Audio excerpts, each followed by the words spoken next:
Hi guys, Robert McGowan here and welcome back to another video. So recently I did a video on my thought process on the build up to the purchase of my Porsche 911 Type 993, and I give you a wee idea of how you should approach it if you're thinking about doing it yourself.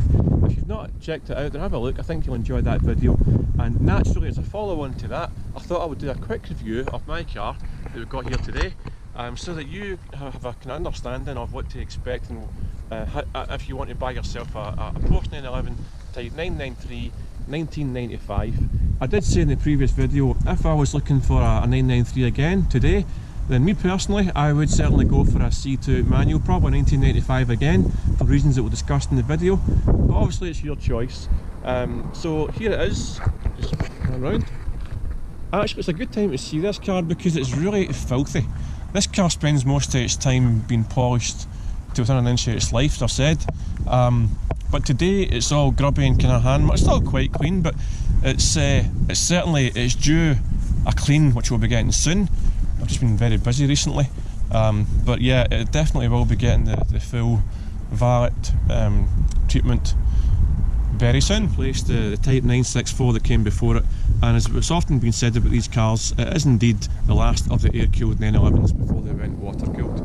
These cars were made from late 1993 to 1998, and this particular car has got the 3.6 boxer air-cooled engine that puts out 272 brake horsepower at about 6,100 revs. So these cars were made from 1993 to 1998. They replaced the outgoing Type 964 911. Porsche say there was a major overhaul in the parts used and all the rest of it, but typical of Porsche, they like to evolve their designs rather than completely change them. And fair enough, you know, as Porsche have said before, why change something if it's already really good? And I think that's true. I also believe they were probably strapped for cash a lot of the time, and in the early days when they were making these cars. And the design department were fairly happy to reuse a lot of what they've got already, which is fine. It gives them that enduring appeal and it keeps the tradition of the car. So yeah, this is the C2 manual, the base model if you like. I'll run through some specs. It has the 3.6 litre air-cooled boxer engine. They're called boxer engines because it's horizontally opposed cylinders that kind of face each other, and it's got punched towards each other almost like a kind of boxer kind of punching manoeuvre, so that's why they call it the boxer engine. This one puts out 272 brake horsepower at 6,100 revs and 243 pounds of torque, and it's got 170 mph top speed. It revs up to 6,700. It came with a 6-speed manual gearbox for the first time, the standard, or a 4-speed Tiptronic gearbox. Obviously, like I said, we've got the manual gearbox. It's the Getrag G60 in this. The car only weighs 1,370 kilograms, well that's 3,020 pounds if you like. So it's not a heavy car, still fairly light, and with a 272 brake horsepower, like I said, and that amount of torque, it still feels pretty sporty, pretty fast, and it feels really fast as well because it's so analog. It kind of feels faster than what it actually is, but it will still get to 60 in maybe 5.4, 5.5 seconds. That was the stats when they came out anyway. And like I say, it still feels fast by modern standards. It doesn't feel slow or cumbersome at all. You can see the suspension in this car. You can actually see that clearly here. I've lowered the suspension by 30 mils recently, and you can see it.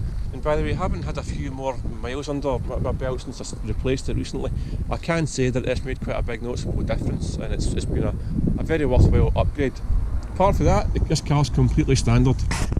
I replaced the discs and pads and the tyres fairly recently in this car, and it has the ventilated cross-drill discs and fixed 4-piston calipers front and rear.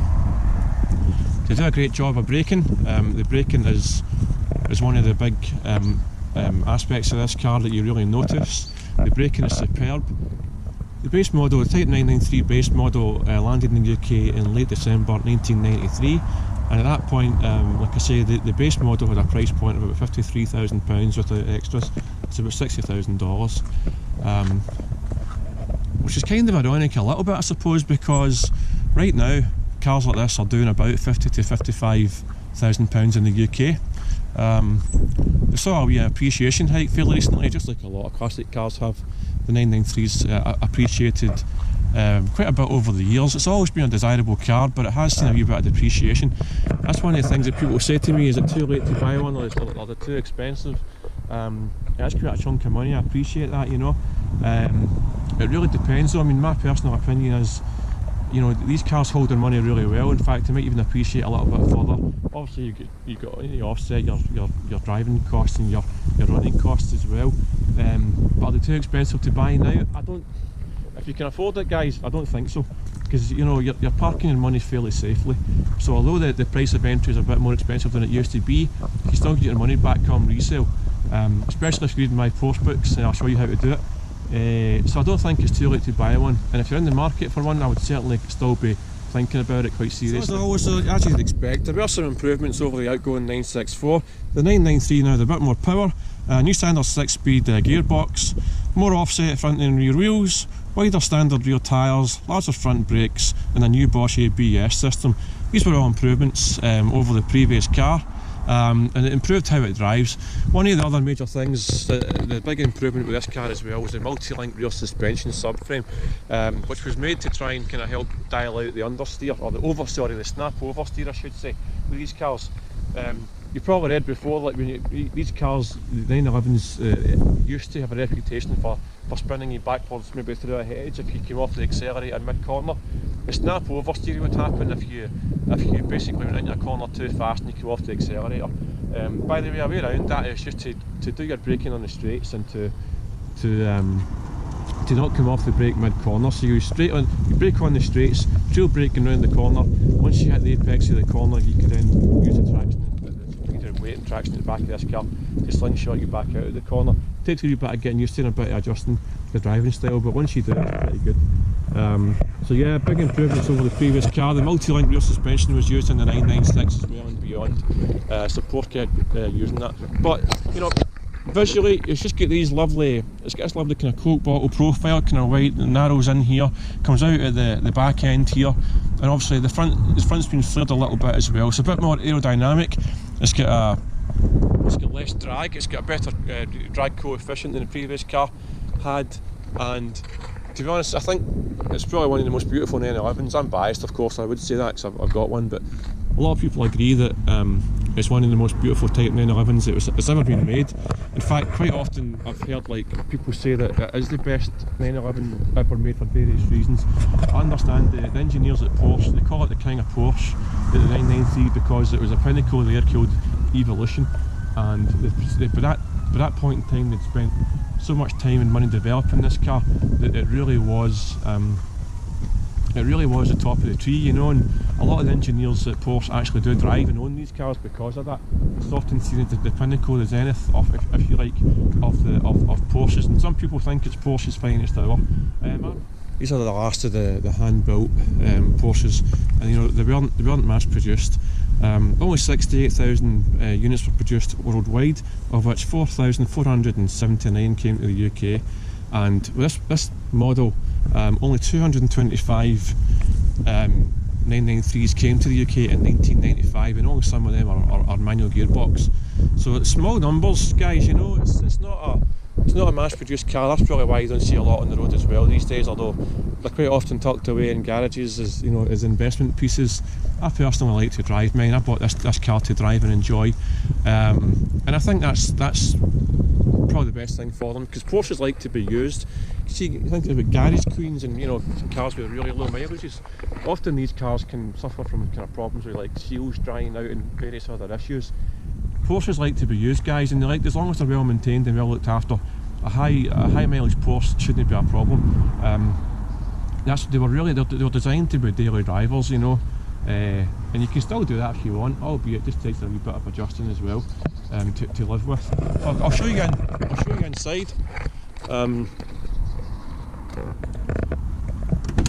Again, very comfortable. This car's really needing a clean. High bolstered sides, bolstered seats. These, I'll just clean here. These fold down. You can put shopping and whatever else there. 2 wee seats. Won't get much in there. Some shopping or whatever. Maybe your kids or toddlers. We fit in the back. Not much else. Very comfortable. Electric seats. classic Porsche 911 air-cooled layout. Very comfortable, everything's all good there. Take it around the other side. You can hear people talk about the way the doors close with these cars. It's like a kind of a vault, you know, and just let you in here. I put these rubber down here, all this rubber mat over here, just to help protect the mats a little bit.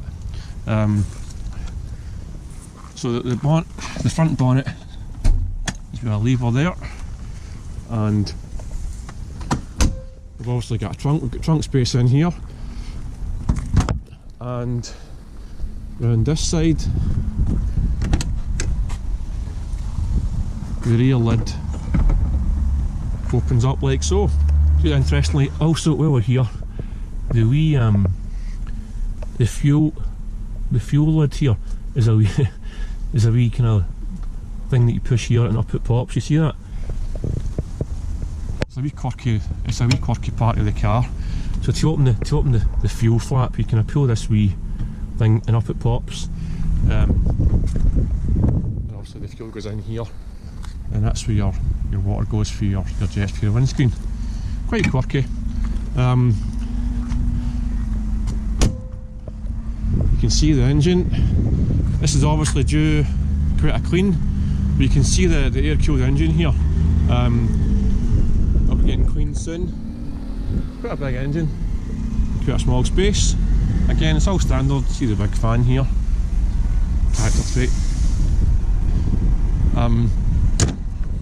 Porsche actually had started working revising the interior for these cars, but by the time this car got produced and it was time to get released, they weren't completely finished, and there was budget constraints as well. So the new interior ended up going into Type 996, a completely different interior from what this car's got. So this car retains the old air-cooled, the classic 911 and air-cooled interior. Some people chat about the way that the noise that this car makes, so that the doors close. So I'll let you hear it. It's got that kind of solid build quality feel and everything that you touch, and that's one of the amazing things that I love about this car. You know, all that's great, but the Porsche 993's real party pieces when you're driving it. These cars drive really well, and they're so special to drive. So with that said, why don't we hop in and go for a drive, and we can discuss how it drives on the road. So this is a January 1995 build, and because of that, it's a non-VR or video RAM. And the video RAM was used on the RS, and it's basically just a way of giving you, I won't go into the technical details of what it is here, but I will say that it apparently gives you a wee bit more torque mid-range, and it's about maybe 15 more brake horsepower roughly.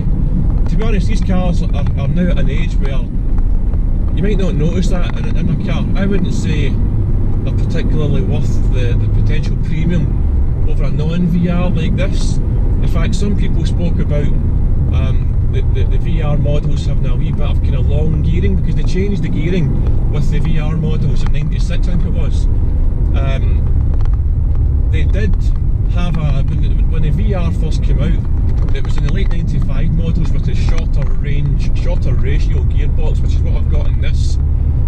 And that's probably the kind of wee holy grail, I would say. If you've got the shorter ratio gearbox and the video RAM engine, a wee bit more torque, that's probably the kind of holy grail, as it were.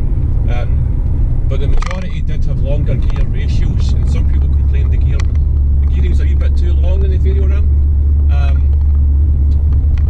You know, all these things are fairly academic, but this car does have the shorter range or the shorter ratio gearbox, and you do feel it. It gives it a nicer kind of punchy drive and a wee bit more torquey all through the gears.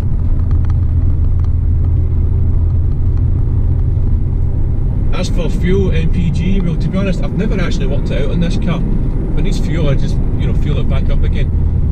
Porsche claimed that you could get 30 MPG on a run. You probably can, but you'd have to be driving it really sedately, which you don't often do in these cars. You know, I would suggest that you probably get about 20 to 25 most times, 25 MPG. Or obviously, if you go drive it a bit more spiritedly on a Sunday morning or whatever, you maybe get the late teens. But you know, it's not the kind of car that you worry too much about the MPG being a sports car, you know, being a Porsche sports car. love how this car brakes, you know. The feeling, the sensation of braking, it's like, it really is old school, you know. It's like a kind of firm brake pedal, and you really do get that sensation of sort of scrubbing off speed with your foot, you know. I've read some people saying that these cars feel a wee bit modern in comparison to the other classics. I don't really agree with that. I think this car feels very much a classic 911. It feels very analog, it feels very old school, and that's something that some people get with straight away and some people don't. Some people see the kind of old school character as, you know, as a kind of soul and character of the car. Other people will just think it's a bit quirky and, you know, old technology. It depends on your viewpoint, and that's why I say you really should drive as many as you can to try and get a feel for yourself, to see if this is the kind of car that you want, and it's going to suit your purpose, you know.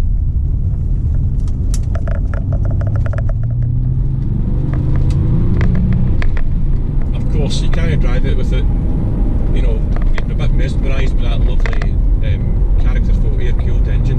When you're out driving one of these, and once the oil is up at temperature and you're going through the rev range, 4,500 and beyond, this car, it roars till, you know, it's got a kind of real mechanical symphony of noise going on.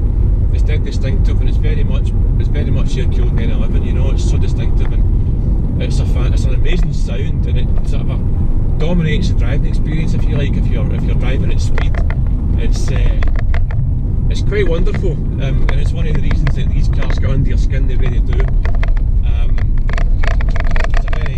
It's a very intoxicating, it's a very soulful, mechanical, motorsporty sound. It really is quite something. Because these cars are air and oil cooled, you've got a couple of gauges here that you want to keep your eye on. That said, you know, these cars, the gauges sometimes can be a wee tiny bit flaky. You know, you might get a fright one day, you get in and it looks as if it's got no oil pressure on the oil pressure gauge, and you can get a wee bit alarmed. But sometimes if you give it a wee tap, it brings it back to life. So yeah, so you can keep your eye on the oil temperature, and once that sits about halfway in the gauge, you know it's up to temperature. You look at the oil level, and the oil level changes, by the way, when you're accelerating and driving. You know, that can give you a fright as well if you don't know what to expect it. The oil level gauge kind of fluctuates and changes. Even though you've got enough oil, I would generally trust the dipstick rather than the oil gauge in any air-cooled 911. The oil gauge is usually quite good right enough, but go with the dipstick readings, and the dipstick should always read about 2 fingers below the maximum level of oil. The dipstick in this car is a big long thing, it's huge, and I check that periodically. But with the gauges are so easy to read. You can tackle dead centre, like you have with all your air-cooled 911s, kind of motorsporty, and obviously you've got a wee clock to the right, you've got the speedo to the right as well, and you've got the oil pressure and the oil temperature, and you've got the oil level, and you've got your fuel level to the left there. And the left-hand drive ones, the ignition key was to the left-hand side. People used to wonder why that was, and the reason for it is because it was back in the Le Mans days, you know, where you had to kind of run into your car and kind of start it and then head off, you know, just race off as fast as you can. No seatbelts or anything. So it gave you a wee kind of motorsport cue from Le Mans days, and they gave you a wee slight added advantage, a wee tiny fraction of a second less time you spent just kind of putting the key in the ignition on the left hand side. So that's why you'll see the ignition on the left hand side on the left hand drive models. On this one it's on the right hand side. Like I said, these seats are so comfortable, and they're electric, you know, they've got, you can change the electric controls down the right hand side here. Another thing about this car is it seems to have a kind of friendly presence on the road, if you will. You know, it's kind of understated and classy looking, I would say. Without being kind of too flashy, and, you know, without being too attention seeking or grabbing. It seems to kind of have this kind of aura of friendliness, I think. That's what I think anyway. Maybe it's those big frog-eyed headlights at the front, but people seem to let you out at junctions, and some people wave, and some people appreciate the car, you know, which is always nice.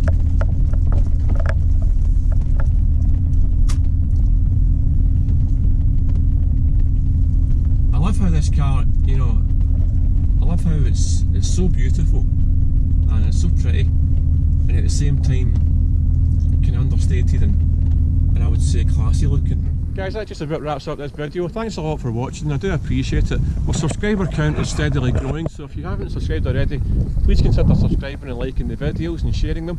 It's great making these videos, I'm enjoying doing it. I hope you guys are getting some sort of value from it. As always, if you're interested, check out my Porsche books below.